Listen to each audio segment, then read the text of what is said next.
Welcome to Municipal Voice, CCM's radio podcast in collaboration with WNHHLP 103.5 FM, connecting Connecticut's municipalities.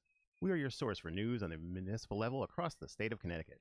I'm your host, Matt Ford, and in the studio with me today is Richard Cho, the Chief Executive Officer with the Connecticut Coalition to End Homelessness, and the Reverend Bonita Grubbs with the Christian Community Action Network of New Haven. Oh, no, Network. Christian Community Action of New Haven. Today we will be talking about homelessness in Connecticut. Thank you for joining us. Good to be here. All right. Just briefly for our listeners, introduce you guys a little bit more.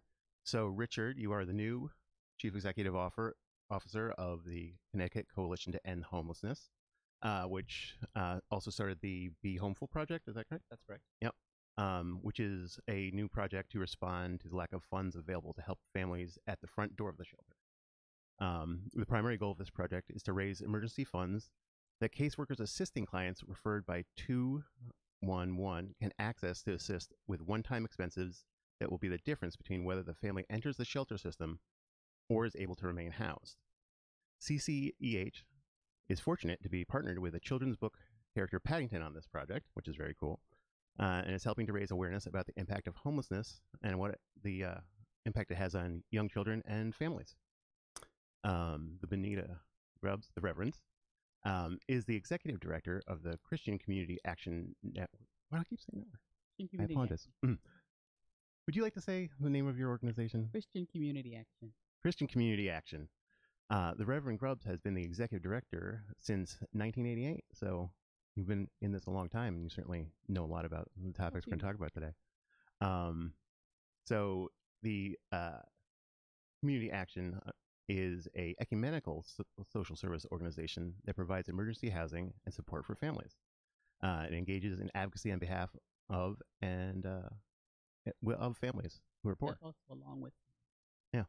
So homelessness in Connecticut, there's an annual census, point in time count, which we can talk a little bit more in a moment, but we've experienced, luckily, the third straight year of declining service organization that provides emergency housing from a high in 2008. It engages in advocacy on behalf of 27, and this year we are down to 300 who are poor. 3,387. So homelessness in Connecticut. My question to you is, there's an annual census. Why is it going down? What are we doing right? We can talk a little bit more in a moment. What are we doing better? But we've experienced, luckily, the third straight year of declining service organization that provides emergency housing from a high in 2008. It engaged with advocacy on behalf of 27, and this year we are down to 300 who are poor. 3,387. So homelessness in Connecticut. My question to you is, there's an annual census. Why is it going down? What are we doing right? We can talk a little bit more in Connecticut in a moment. What are we doing better? But we've experienced, luckily, the third straight year of declining service organization that provides emergency housing from a high.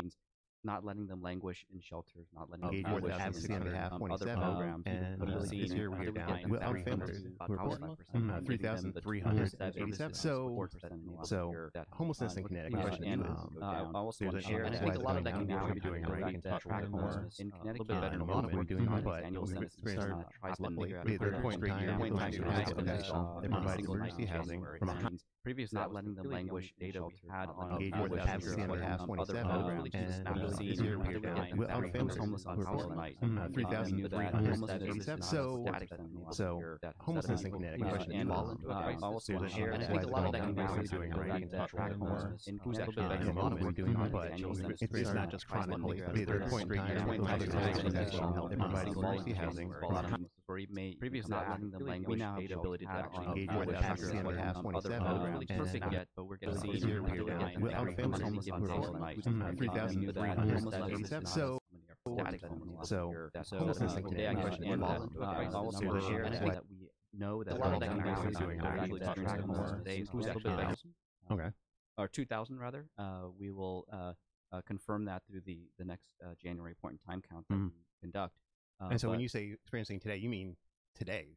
Yeah, Wednesday. So we're tracking this on a monthly basis, so it's almost real time. But we have about 2,000 households, both individuals as well as families, that are experiencing homelessness.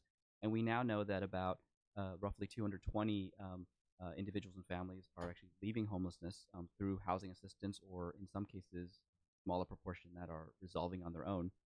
And we also know that another 200 or so individuals and families are now falling into homelessness. Mhm. So we're sort of seeing a net zero in terms of Well, that sounds how great. many are exiting. But again, a lot of work is happening to try to accelerate pace. So it sounds like having good information allows you to make better decisions to help people. That's right. And I think every community around the country is working on this to figure out we shouldn't just know who's homeless on a single night in January, but we should be able to know on any given day and by name who's homeless, and so we can provide them this. That's great. Reverend Grubbs, same question to you. What's going right in Connecticut right now that's making it go down, and what could be done better? Well, I would agree with Richard about there being a system that has been developed over the last, let's say, 3 years Mhm. to better track, to better serve, to better coalesce of resources for, in our case, families. That's the population that we deal with at Christian Community Action. And so there's been that kind of coordinated effort and the development of a coordinated access network in 5 or 6 areas of the state, actually throughout the state, to be Mhm. able to then see exactly what's happening and how people are moving into and out of the system. What are the ways in which you would describe them racially and in other ways? How Mhm. many children are in the family system? And in fact, one of the things that I did do was to use the dashboard because I wanted Okay. to see in real time exactly what the situation was with CCA and the families that are served. So I know just from Mhm. a recent experience of going to the dashboard, the value of really having good data for planning purposes and ensuring that the services are being provided and getting a sense of how long people stay, in our case, Mhm. again, families, and what can we do to ensure that once they are in the shelter, that they're able to move into a place of permanence. Yeah. So we have that data now that we didn't have. So it sounds like part of that is the different groups coming together to compile that data, like provide it. Is that kind of the case here? That's right. So my organization, the Connecticut Coalition to End Homelessness, administers the statewide homelessness management information Okay. system, to which providers across Connecticut feed their data into. We synthesize that, analyze that, and then Mhm. one of the things that we're proud of, and that Reverend Grubbs has mentioned, is this dashboard that we've been able to create along Mhm. with all of our partners, where we're actually able to take that data from all of the shelters and homeless service providers and housing providers across Connecticut to be able to say how are we doing in terms of who's newly experiencing homelessness, how many are we helping to exit homelessness, and how quickly are we able to connect with housing. And having that dashboard's been really critical to create a kind of uniform sense of what does success mean in our efforts to end homelessness. And I'm new to this role. I've been working on homelessness for a long time, Mhm. but new to this role in Connecticut. And I have to say, Connecticut has become a real leader in really thinking about homelessness as not just an issue and a problem that we sort of shrug our shoulders at, but really something that we can get our arms around and understand and quantify and be able to start to solve as a public health crisis. That's what it is. Oh, that's great. Yeah, I also want to just add that this is still very much a work in progress. Mhm. And I don't want anyone to believe or take away from this that we have quite gotten it all right. It No, is we haven't solved the evolving, problem yet. an evolving system, Yeah. and it involves, yes, data, and it's important to have data, but it also involves what happens with the individuals who are part of that family system, and Mhm. how can there be, within the shelter in particular, opportunities for us to engage the heads of household so Yeah. that there is indeed an exit on the positive side. Speaking of shelters, CCA in 2000 was the first in the state to do housing first. Is that correct? Yeah, and we have our own model of it. It has to do with. And could you explain what housing first is? How Yeah, that? well, housing first principally is that you look at how you actually organize all of your efforts Mhm. to make sure that a person is indeed provided with housing. Ours is probably a little bit of a version of that. Housing first is certainly the goal. Yeah. But the other thing that we want to do is to be able to see, and we've done since then, a way of exiting a family so that even though they may come, an individual family may come back to us, that we have actually done everything that we could around goal setting, around understanding that there's trauma that the family experienced, understanding that it's not just the head of household that we need to pay attention to, but the children in that family system. So a 2-generational approach, all Okay. around family coaching as opposed to just case managers, because Okay. what we want to do is not just provide people with the housing and Let's yes, set them up for housing first, success once but they're to out. set them Yeah. up with success. And in fact, one of the things that I found when I went to the database was that 87% of the families that we actually have served between now and September 30th have gone to permanent housing. Oh, that's great. So instead, you were one of the first to do the housing first kind of model in the state. Has that spread? Is that more common now? Is that kind I of think it's much more universal. I yeah? mean, Is no, it we kind of don't the want. standard Yeah, I mean, approach now? I would guess, and I would, well, more than guess, I would believe Mm-hmm. that every shelter provider, whether it's family or Mm-hmm. individual, wants to advance a housing first approach, so that it's not just that the family or individual Mm-hmm. languishes in a shelter situation and not really trying to put a program together and put a plan together so that housing is indeed the end result. Yeah. And Richard, what's Yeah, your just to take put on some the housing context around first that. sort of? I think a decade ago, I think the general orientation was that when people experienced homelessness, that what we could do best for them was to provide them with shelter and some immediate support, and that was really about making the immediate crisis of homelessness less severe. Yeah. There's been a real paradigm shift, not only in Connecticut but nationally, around thinking that the goal of our homeless service system should be about how to help people to reenter communities and obtain permanent housing as quickly as possible and provide them with the right level of supports to be able to do that. It's involved a little bit of a culture shift, I think, for a lot of organizations and providers, where people often didn't believe that people experiencing homelessness could be successful in housing without having to address all the other multitude of challenges, whether addiction, mental health needs, lack of employment.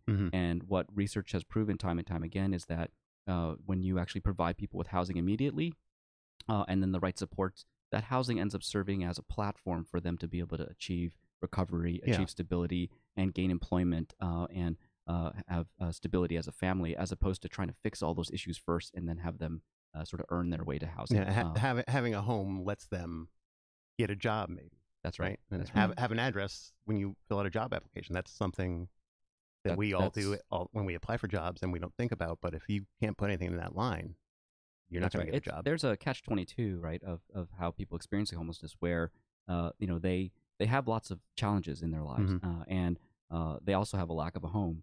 And if we don't figure out how to help them have a home, then it's really hard for them to figure out how to resolve all those other challenges. And I think what having a home really does is give them the opportunity and the ability to figure out how to resolve those challenges. And I would say that what we've seen time and time again, both through not only data but also the experience of people that we've engaged with and spoken to, is that it's that consistency of knowing that I know where I'm going to be on any given day. I have an address. I can receive mail, but I also have just the comfort of a home and a community, and that is transformative in terms of their ability to become resilient. Yeah. Yeah, just one quick thing to add to that. So what's unique about Christian Community Action is that it is a partner-styled emergency shelter. So it's to our advantage to do what we can to support the family, but also not to allow them to be so comfortable so that we can actually work with them towards the exit. And so there is that stabilizing. It's not. Yeah, there is that stabilizing of the family system in ways that some other shelters don't have the capacity to do. That's right. That's but great. I think the message has been, shelter's not your home, and I think shelter plays a critical role in helping, particularly families with children, to be able to have that safety net, because no family should ever have to, and no child should certainly have to sleep on the streets or be uncertain about where they're going to sleep that night.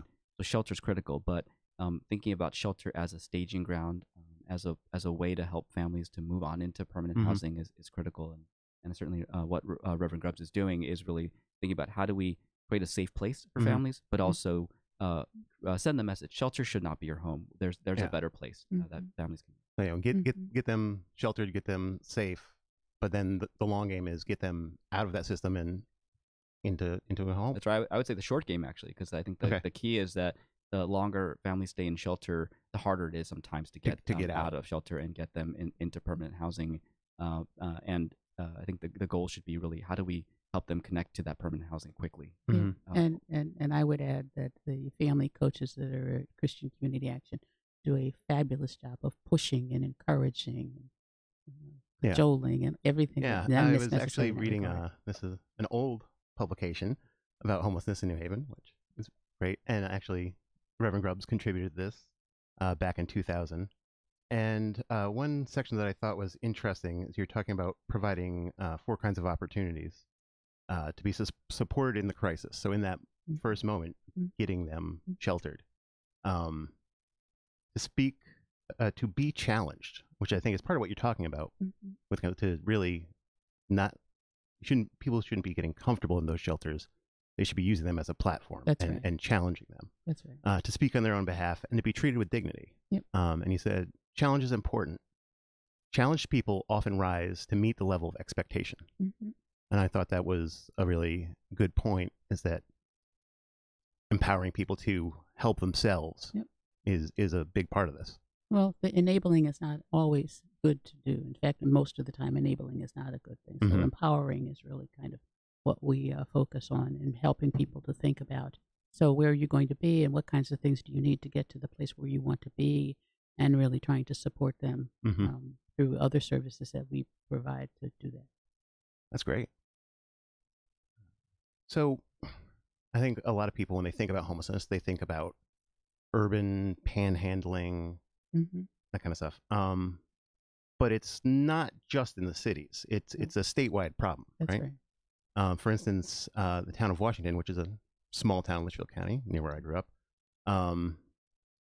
it doesn't have a big population, but comparatively to the size, it is sizable, and it's fluctuated from 5 people in 2016, and then it was reported as 1, and then it was reported as 9. So, can you talk about, I guess, homelessness in the more rural areas? Like, are there services, and also that change? You know, there was 5, there was 1, there was 9. Is that a difference in reporting, or people moving around because of services? What's the dynamic there? Hey, Richard. Yeah, I mean, we've been able to look at our data statewide. We've actually worked with Connecticut Mirror recently to publish an article that where they've actually created a map to show where people experience homelessness in the state. And what that map shows is, you know, we certainly do have higher numbers in urban centers in Connecticut, but homelessness is a statewide problem. And, you can find homelessness in every single town. All of the 169 cities and towns in Connecticut have a problem. Homelessness certainly varies based on population, but it is definitely not a problem that is exclusive to Connecticut cities. The other thing that the data shows is that it is, as I mentioned earlier, a dynamic problem. Homelessness is not a fixed group. There are certainly people who've been stuck homeless for long periods of time, and the subpopulation of people experiencing chronic homelessness are those folks who've been stuck homeless long periods of time, and frankly, who have more significant barriers to exiting homelessness because of a multitude of disabilities and chronic health challenges. But one of the things that we're getting better at as a state and as a community is really figuring out how do we help individuals and families exit homelessness quickly. And so what you are seeing in terms of those numbers fluctuating is that there are new people falling into housing crisis. There are many people exiting homelessness, and we're helping to try to do that quickly. I'll say the next frontier, and something that we're beginning to get better at, is around trying to prevent homelessness before it even starts. Interesting. Reverend Grubbs mentioned the coordinated access networks. And one of the things that we've done here is to connect that front door to accessing homeless services to the state's 211 system. So anyone who seeks homeless assistance or who's on the verge of homelessness can call 211 and ask for help. And what that's been enabled us to do is to be able to identify families and individuals who are on the brink of homelessness, who are saying, I need shelter. And what we've been able to do is work with 211 call responders to say, well, let's dig further and find out where are they currently, and is there things we can do to prevent them from even having to seek shelter and divert them from shelter. Okay. So from the start, doing it a little bit differently, and help them keep their homes or help them find a new home. In many cases, a family may be doubled up, so they're actually living with another family, and that situation has become untenable. And the goal is to figure out how do we connect them to other forms of housing. And in some cases, families on the brink of eviction, and they find out that they've been slapped with rent arrears from a landlord. And if you connected them to legal services, you find some of those arrears are not legitimate. And so there's things that we could do at that stage to address and reduce the number of people who are flowing into homelessness. And so over time, what we hope to see is fewer people falling into homelessness in the first place, while we're getting better and faster at helping people connect to permanent housing who are already experiencing homelessness. Oh, that's great. Reverend Grubbs, you gonna sign? Oh, it is time for us to do a station ID. So we'll pause for one moment. You are listening to the Municipal Voice on WNHH 103.5 FM, broadcasting live from downtown New Haven. We are streaming live on TuneIn Radio and the NewHavenIndependent.org. We are also streaming live on Facebook. Just go to facebook.com/NewHavenIndependent. or go to our Facebook page at CCM_CT. Right. So back to the Reverend Grubbs. We were just talking a little bit about the dynamic between small town Connecticut and city Connecticut. And one thing that I was thinking about when we were talking about that is, are there higher populations in the city because this is where the services are? Like, are the populations from New Haven, Hartford, or are they coming from other towns in because that's where they can access things? I think most of the individuals we've served on the family side have come from New Haven, but there is no question that there are folks who see that New Haven and other urban centers provide more in the way of social services and would gravitate towards the places where they could access that. Yeah. Is there any sort of efforts to let people access from other areas so they don't have to come in? Is that? Yeah, and I'd agree with Reverend Grubbs completely that what we've seen is for the most part, people tend to stay homeless, but they tend to experience homelessness in the same towns that they are. People don't where often they're comfortable move to the cities to seek services, despite a prevalent myth out there that people so that's not really go to where the services are. There really is homelessness across the state, and people try to stay close to where their connections are, their families, or even their memories. I will say one of the things that Connecticut's been smart in doing is to create regional coordinated access networks rather than having 169 different entry points for accessing homeless services. And so I think that... How many of those are there? So there's, I think, seven covering today. the state? Okay. There's a discussion about merging one of them. And that's really a reflection of the data that shows that we can actually consolidate services there. But the concept of those coordinated access networks, or CANs, is really about trying to be better about if a individual is experiencing homelessness in Hamden, but there may be a housing opportunity for them in New Haven, we can be able to be flexible and provide those kind of options. And coordinate between different organizations? That's correct. The coordinated access networks is really a collaboration among different organizations.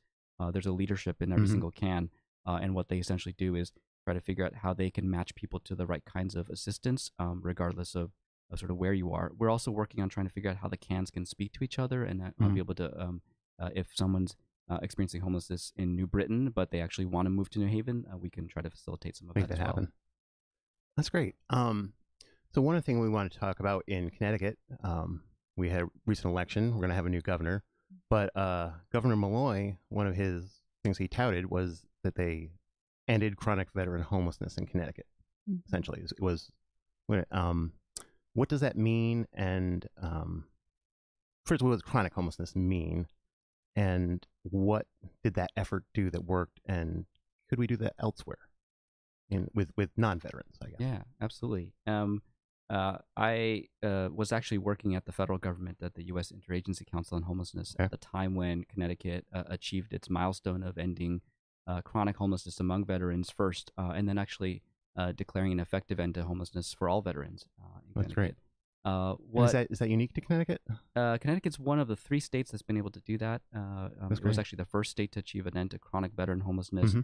Virginia beat it in terms of achieving an effective end to all veteran homelessness, but Connecticut ended up becoming the second state.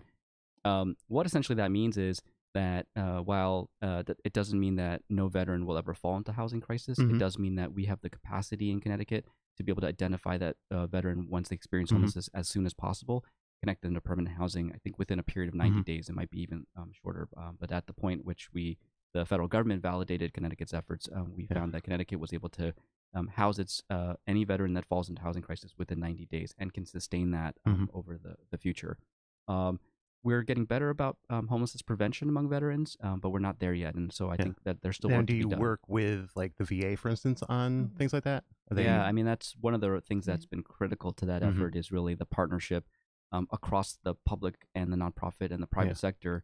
And VA has been a critical partner. I mean, imagine they might be the first line in a lot of cases. Like they could alert you that someone is having problems and might need your help. Yeah, and it goes beyond that. I mean, they actually received significant federal resources to be able to provide both supportive housing through a program called HUD-VASH, as well as rapid rehousing, shorter-term rental assistance paired with housing navigation supports through a program called the Supportive Services for Veteran Families, or SSVF. This is actually a great case study of how when you have the political will to achieve a goal, at the federal level as well as the state level, you can make things happen. Congress appropriated lots of money to help provide supportive housing and rapid rehousing for veterans. Connecticut was able to deploy that through the Veterans Affairs. And I would say I'd credit Governor Malloy with creating the urgency by committing himself to the goal of ending veteran homelessness. That really helped to mobilize all the partners to not only figure out how do we use our resources to connect veterans to housing, but how do we do that quickly? How do we do it efficiently? And how do we break down some of the barriers and red tape and the silos to be able to do that? And again, someone should write a book about this, but I think it's really a great case study in the combination of political will, the great work of nonprofit organizations like Christian Community Action and others, and the federal government. So it's again about working together. That's absolutely right. Yeah, and I would add one other thing that was critical to the success of the ending of veterans homelessness. That was the resources that were made available through the supportive housing certificates that people were able to access. So it is all of the social service work, but it's also the availability of funds for housing so that someone, whether it's an individual or somebody who's a veteran or somebody who's a head of household, could actually gain access to. And so, that partnership was key, but the fact that there were vouchers was really also a very important part of the success. That's great. Reverend Grubbs, I wonder if you could talk a little bit about the problem of youth homelessness in Connecticut. Well, I think that's something that we're still actually looking at. There's actually a group called Y2Y that's developing, wanting to develop a program specifically for youth to youth in Connecticut. Okay. And though that's not an area of specialty, actually, their continuum of care and Liberty Community Services have that as much more part of their portfolio. But I think that part of the issue is, what do you do with somebody who's surfing a couch, and how do you provide the educational connection? It's a different kind of a problem, but it's similar. What's the social network? What are the resources available? How do you actually provide support to individuals who are, whether it's 18 or 18 to 24? And I think that there have been some demonstration efforts, certainly in Connecticut and throughout the state, but that is still, I think, an area where we can actually have some success, some impact. Yeah. And speaking of impact, and as I said before, having the proper funding, I guess we recently there was a $6.5 million put in place by Governor Malloy for specifically youth homelessness problems. Yeah. So, Richard, when we were talking about youth more so, it seems like there's not just homelessness, but housing instability as a problem. And it's because of situations at home. So what kind of are the considerations around that are different from adults or families, specifically teenagers? Yeah, the general public probably thinks about homelessness as kind of the stereotypical single adult male who's holding a sign or outside or panhandling.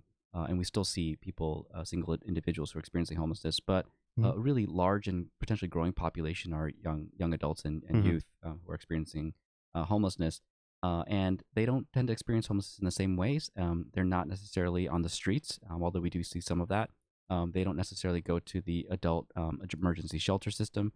Really what they do is tend to bounce around in a variety of situations, some of which are where they're doubled up with a friend or family member, some of which are really troubling situations where they're with somebody who's abusive, potentially, or where they're being exploited for a variety of reasons. It's a very complicated issue and problem. And then one of the biggest challenges is, frankly, even being able to identify and find and quantify the number of youth that are experiencing homelessness. So there's been a lot of work done over the last several years in trying to improve the way that we can count and identify youth who are experiencing homelessness. And we're trying different tactics, including engaging with various service systems and schools and others that can help identify young adults who are quote unquote couch surfing or living in these unstable situations. And there's a lot that's happening here, right? I mean, these are young adults who high rates of LGBTQ youth who are facing family conflict, who have been kicked out from their families, some who have run away, some of whom are coming from challenged family backgrounds where their family can no longer afford to keep them around, or they decide themselves that they want to leave. So it's not a singular cause, but it's a complex dynamic. But I think it's a great thing that we are working on this population, because some of the studies nationally are showing that the generation of individuals who became chronically homeless, the folks who became homeless in the late 70s and 80s, who essentially have remained homeless for the last 30 years, right? So they're now in their 60s, 70s. They're aging, they're medically frail and vulnerable, and we've left them to be homeless for so many decades here. We're focusing on that population, but some of the research is showing that there's a cohort effect, that group that grew up in the post-Vietnam era, they faced a number of challenges with a combination of addiction and lack of access to jobs, low wages compared with the cost of housing that really led to their chronic homelessness. And what we're worried about now is that this new generation of young people is experiencing the same kind of challenges in the larger economy. And how do we nip this in the bud and help them now and help them be on the right them path from becoming part of that correct long chronic population? That's great. So we want to talk about a couple of initiatives that you guys got going. Reverend Grubbs, what can you tell us about the Arise Center? It's short for Accessing Resources for Independence, Skill Building, and Employment. Okay, that's a lot. What does that all mean? Well, it involves some child and family work, both with mostly with the individual families that are in our shelter, and we have a job club on the employment side, helping individuals while they were in the shelter to be able to understand what their skills are and provide assistance to them so that they can become employed, get them onto an educational track. There are a number of things that we're doing, but the middle letter of that word is independence. And so what we're really focusing on locally, started as a pilot about 3 years ago, is the actual work of having a partner connection to the shelter. The family coaches do their work, and then there are these specialists who are actually looking at what's happening with the children in the family system, as well as the employment for the individuals who are in need of some type of education or some type of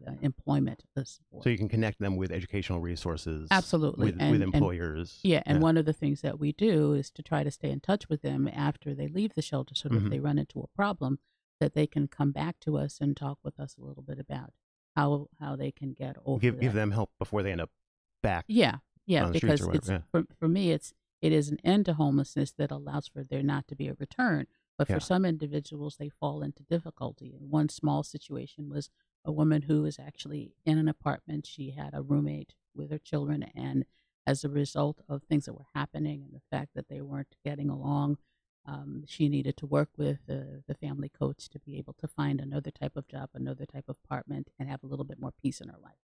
So it prevented homelessness. It also probably prevented some domestic violence. That's great. I mean, who can say that's not a great thing?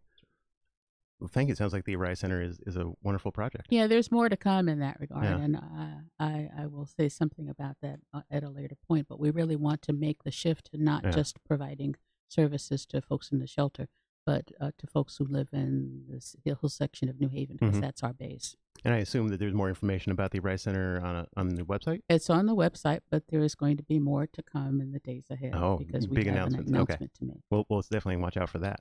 And that's really critical. I just want to make a comment real quickly that, we've gotten much more efficient as a state and through the work that CCH has done with a number of partners across the state to figure out how do we use those limited homelessness assistance resources we have to help people connect to permanent housing.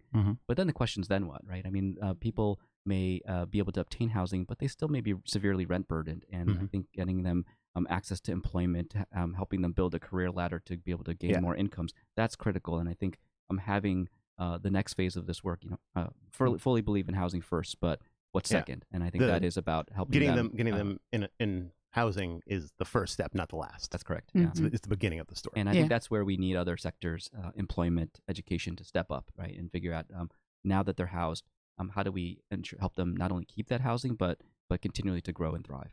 That's great. So one project that you're working on right now, or working with, is the Be Homeful project, which we actually have up front at CCM. Terrific. We have Paddington is up front in the little trees. And can you tell us a little bit about this project and why Paddington's involved? Yeah, Matt, I mentioned earlier that we're doing more to try to help divert families who are on the brink of homelessness from having to actually seek shelter. And so we've been trying to ramp up our shelter diversion efforts. One of the things that we've noticed is, particularly around the holiday season, which we're in now, there's a lot of intent and interest on the part of the general public to figure out how can they contribute. They start to think about homelessness. Homelessness happens all year round, but this is the time of year where people start to become a little more compassionate and think about people who are less fortunate. And the instinct is often, how do we provide some comfort to people, and particularly children who are experiencing homelessness? And so the Be Homeful project was a way to say, how do we channel that goodwill and good intent on the part of the public to want to do something and provide comfort to a child who's experiencing homelessness, but also use those resources to actually help people to avert homelessness. And so what Be Homeful essentially is where people can donate. We partnered with Paddington Bear, and where people can provide donations to provide a gift to a child who's experiencing homelessness. And that can either be a Paddington Bear stuffed animal, or it could be a book or a blankie. And that goes to a child who's currently experiencing homelessness. But those funds then go into essentially a shelter diversion fund that the entire proceeds of those donations go to a program in which those families who are on the brink of homelessness can be actually averted from homelessness. So in a way, that donation goes to do two things. It helps the child who's currently experiencing homelessness get some comfort, but it also helps other children from just avoiding homelessness in the first place and keeping their home. So rather than just giving someone a toy, you're giving them a toy and money to help their family get out of homelessness. That's right. And we've had some generous sponsors and donors who've been able to cover the cost of those toys, so that the donations actually go directly to that fund. All donations, you're not paying for the cost of that. So obviously we're from the Connecticut Conference of Municipalities. Reverend Grubbs, we'll start with you. If you were going to give a message to the municipal leaders, the mayors, the first selectmen of Connecticut, as to how they can help in their community, what would that be? That's like a magic wand kind of question. That's a magic wand kind of question. I think that there are certainly opportunities that individuals in various towns can undertake around volunteering, around doing drives throughout other times of the year. And Richard mentioned the Paddington Bear Initiative. Homelessness is a 24/7, 365 kind of event.